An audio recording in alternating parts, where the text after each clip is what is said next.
Hey, you! Hey, you up there on the bridge! Aren't you George Bailey? Really doesn't always feel like it's such a wonderful life, does it, George? Why don't you go ahead? Let go of that bridge and just, well, you know. Well, what's holding you up? You can't hang around up there forever, you know. It's not like you're Spider-Man. Well, what's the holdup? Listeners, imagine if we mashed together It's a Wonderful Life and Spider-Man and the Multiverse. Imagine if there were parallel universes with more than one version of every person. More than one George Bailey. More than one Spider-Man. More than one choice to make when we cross life's bridges. More than one way to choose to save, or to serve, or just survive this world. Imagine if you actually were George Bailey.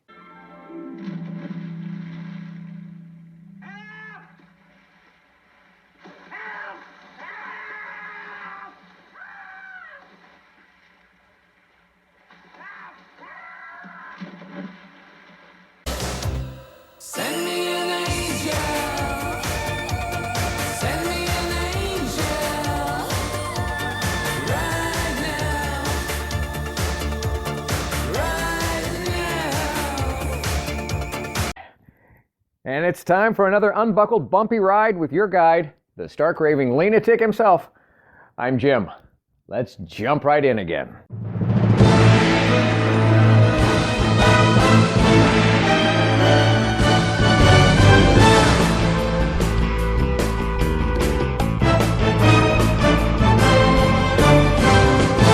Welcome to my podcast based on my brand new book, available on Amazon, Live Life Lean, L-E-A-N. It's a year-long guide to gratitude and our daily grind. The book that combines some timeless wisdom from a whole lot of the world's wiser people with the reflections, reactions, and wisecracks of the guide's author, me. And it guides you, the reader, through the simplest system for a happy, healthy, authentic, and genuinely grateful everyday experience. I urge you to get the book. Of course I do. I wrote it. It's either at Amazon or at my website, ampurage.com. A-M-M-P-U-R-A-G-E. But even without it, let's make next week better than last, our next year better than the past, and get started now with today's episode of...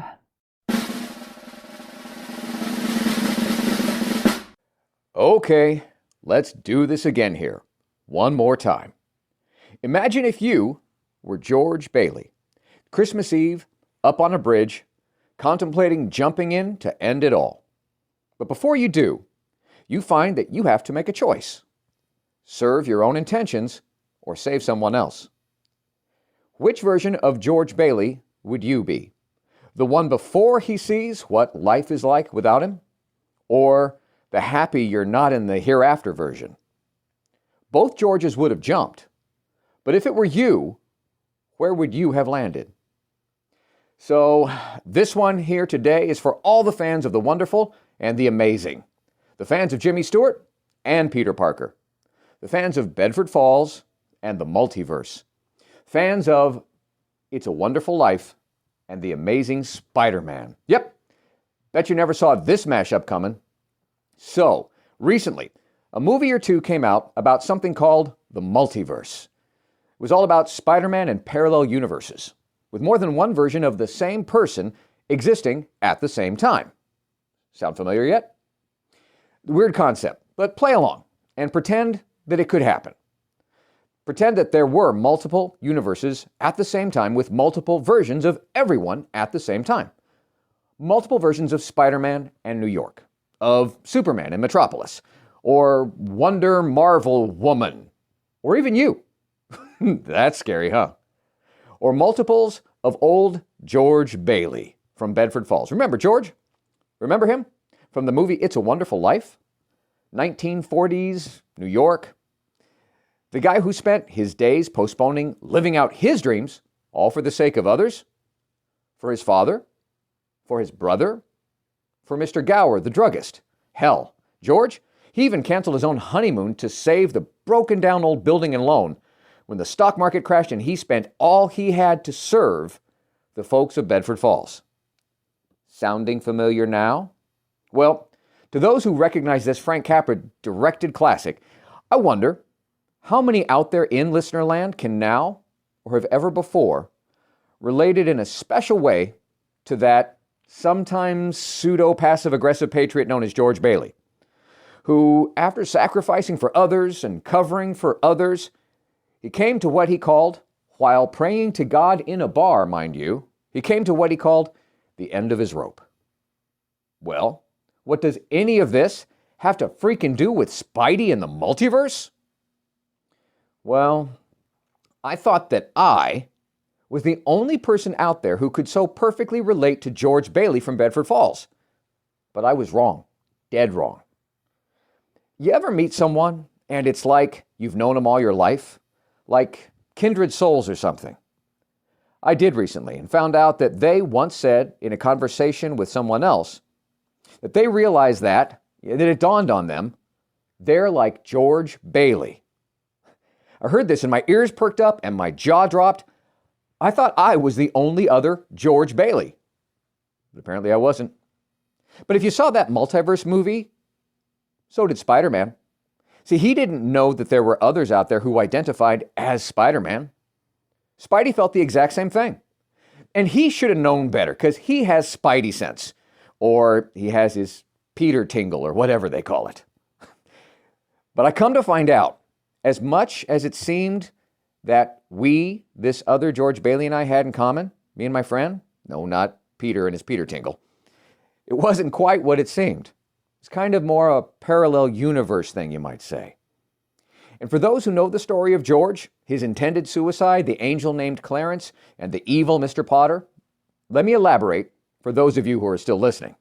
Before I do, I want to give props. I want to give credit where credit is due to a cool guy, a photojournalist, who already so perfectly wrote his version of this George Bailey feel-alike experience. It's a guy named Ryan Arneson. Look him up. I'm going to be borrowing some of his words because he said them better than I can even feel them. Anywho, to quote and attribute full credit to Ryan Arneson for the following. George Bailey lives for years, even decades, in a profound state of internal conflict. All he's ever wanted is to see the world, build great things. Yet here he finds himself stuck in his hometown, willingly sacrificing his dreams in order to do what is right. Well, over the course of the entire movie, his intermittent moments of anger come out and prove that he struggles to shake deep resentment that's poisoning his heart. I can't help, Arneson wrote, I can't help but wonder what might have happened if George opened up to someone about how he felt. But why would he? He was a man, and they weren't supposed to feel things. Instead, the pent-up anger and resentment finally explode, similar to how when a watermelon finally reaches its limit with that last rubber band strapped around it. Okay, take a break here. You ever seen that? That's an amazing thing. Look it up. Rubber bands around a watermelon. Boom, explode. See, the next point here is what brings me to this podcast today. See, I personally noticed something, and it's what I noticed about my experience, and I believe my new friend's experience, as well the other George Baileys out there. Something I noticed that might get missed by many folks, or even forgotten by me, by yours truly too often. But God and life will use our very nature to serve us and to save us, the whole while we are serving, and yes, my friends, even saving others. Back to some of Ryan's words now. He said, quote, one small detail here not to be missed is that Clarence, the angel trying to gain his wings, knows that George's human nature is wired in a way that he won't be able to resist saving someone. So, he jumps into the river before George has a chance to decide to take his own life, and then George jumps in to save Clarence. Thank you for saying all of that, Ryan Arneson. So, what does this mean? George saves Clarence, and afterwards George tells Clarence, the angel, that he wishes he'd never have been born, as opposed to having killed himself, which is what he supposedly went up on the bridge for. So Clarence, he grants George's wish. What happens next, you ask? George discovers an alternate universe, a nightmare, far worse than any of the things that had been haunting him previously in Bedford Falls, a universe where nobody knew him because it was like he'd never been born. Nobody recognized him as George Bailey. Funny fact. Let's get sidetracked here for a second. The new Spider-Multiverse movie thing I talked about, the one I mentioned, was largely patterned after that premise. The premise from It's a Wonderful Life. That nobody in this movie found out that Peter Parker was Spider-Man. Oops, did I just say that out loud? Okay, retroactive spoiler alert. So now, back to Bedford Falls. Clarence, that second-class angel with first-rate wisdom, in the end, he exclaims to George, "Strange, isn't it? Each man's life touches so many other lives. When he isn't around, he leaves an awful hole, doesn't he?" But see, guys, it was a whole lot of George's nature that drove him to go out on that bridge. And George's nature propelled him to jump off that bridge, but not for the reason he went there in the first place. It was once again to put what George thought he wanted, to put it on the back burner and once again serve and save someone else. And Clarence the angel, the one sent from heaven to save George from himself, well, Clarence knew that if he jumped, George would abandon his attempts at suicide to save Clarence. Problem is, what got George where he was sacrificing what he wanted for someone else. And in so doing, didn't this just reinforce George's tendency to not do what he thinks he wants for the benefit of someone else? Now that is a confusing conundrum from the multiverse for sure. But let's get clear. What is it that George wanted? What is it that George and whatever alternate universe versions of George, maybe like myself or my friend, really want? See, when I heard someone that I know compare themselves to George Bailey, and I thought I was the only one, I assumed the wrong commonality automatically. But if I just asked questions and not assumed the answers, I might have seen it coming. Because then I realized that my new friend and I, we were the before and after versions of George Bailey. I'm more the before. My friend is the happy to be here ever after version. He was the I couldn't live with myself if I ever killed myself version. It's an interesting dichotomy, don't you think? I'm the sacrifice the self and put yourself on the shelf version, all for someone else version. So, more like my purpose of self is to propose something that is beyond the self. Kind of like, I serve you, that saves me. But ain't that codependency? Yeah, it is, isn't it? Oh, and don't tell me I'm the only one who's ever felt like George Bailey was his example and his guardian angel, guiding your choices to serve first, to sacrifice what you want most. And in so doing, well, maybe that's what you're supposed to be doing? I don't know, though. Is George Bailey part of the multiverse? Could it be my friend is one version of George? Is it possible I could be another version? Is it just my imagination, or is it a real vision of a parallel version? Or is that all just distracting me from what's important here? You know, saving others, serving them? We all get distracted by visions of a life that we feel we want to lead. But that's the funny thing about feelings. They're not always founded in facts. Oh, they may be impacted by facts or by how we perceive the facts as we see them. But then when feelings get involved and engage, the feelings, seem to make an interesting leap of faith to a place where what we feel is no longer rooted in reality, but just a rut that we really just need to find a way out of. And finding help and getting help out of our ruts, although it would serve us and might even just help save us, doesn't always feel that easy. But finding the way can be through just asking help, or just asking someone to lend an ear, or seeking professional help and guidance. And yes, there is always prayer. I guess it's the deeds that we do by our very nature that matter more than the man that does them, be it you or me or George Bailey or Peter Parker. Let's say that again. It's the deeds that we do by our very nature that matter more than the man that does them, be it you or me or George or Spidey.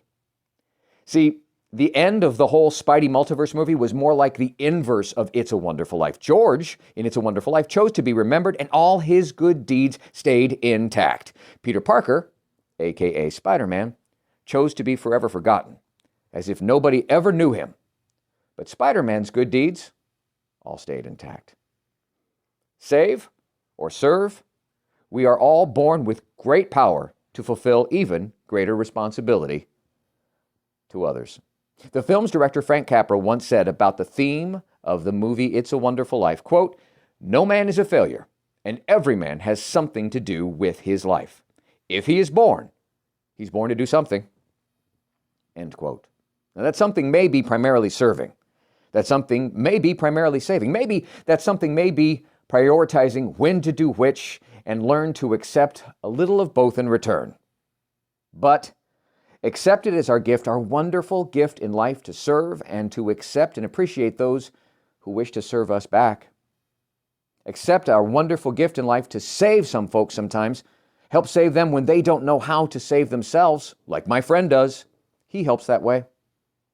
He helps that way so that they can stay here and help serve and save others. Great line from a song. Heaven already has enough angels, son. You either get saved by your angels or you become one. I don't know about you, but I want to learn to and get better at accepting and appreciating those who wish to save us when we don't see a way to stop ourselves from drowning. I want to learn to better appreciate what they do for us when we don't even realize we need it most or how close we are to jumping from that bridge. In closing, please consider these two quotes. The first is penned in a book in a wonderful movie. The other is a paraphrase reference from a book that many movies have been made about. I trust that you'll be able to figure out the sources of these two scripturals, but contact me if I can help. The penned quote is, "No man is a failure who has friends." And the paraphrased reference is, "For he did not come into this world to own it or rule it, but to serve it, and in so serving it, he set the example of how to save it." And so far, he succeeded with the help from a lot of friends. Those who can relate to George Bailey understand the value of friends and the meaning of sacrifices and serving and saving. And to all of my brothers in the Loyal Order of Bedford Falls out there, all you other George Baileys, and you know who you are, you, my brothers George, are the richest man in town. And now, more words of wisdom to wow your socks off from the Live Life Lean Guide itself. Today's entry from page 224. What the expert said? A man always has two reasons for doing anything. A good reason and the real reason. J.P. Morgan. And what your guide heard? A man also always has two sides to himself. The side he shows and the side only he knows. And what do you think about that? Using the Live Life Lean system, what have you learned recently that's new? What have you earned? Wasn't just easily handed to you. Where are you adding to the world that's not only about you? Now please reflect on all of this, respect it, be grateful for it, give thanks for it. Before you navigate someplace next though, please like, subscribe, and share to show you care. Thank you for listening. I hope you're enjoying your copy of the Live Life Lean, LEAN guide. Enjoying it almost as much as I did creating it. And if you don't have a copy yet, go on over to amperage.com or Amazon and get started today experiencing the amazing power of knowing every day is literally yours to be grateful about. And you need never feel unfulfilled again. I'm Jim Hall. And until next time, good health, God bless. And now, go get a little dirty learning something new. Earning what's not given to you. Adding to this crazy world that we share. And navigating your way to something new and next.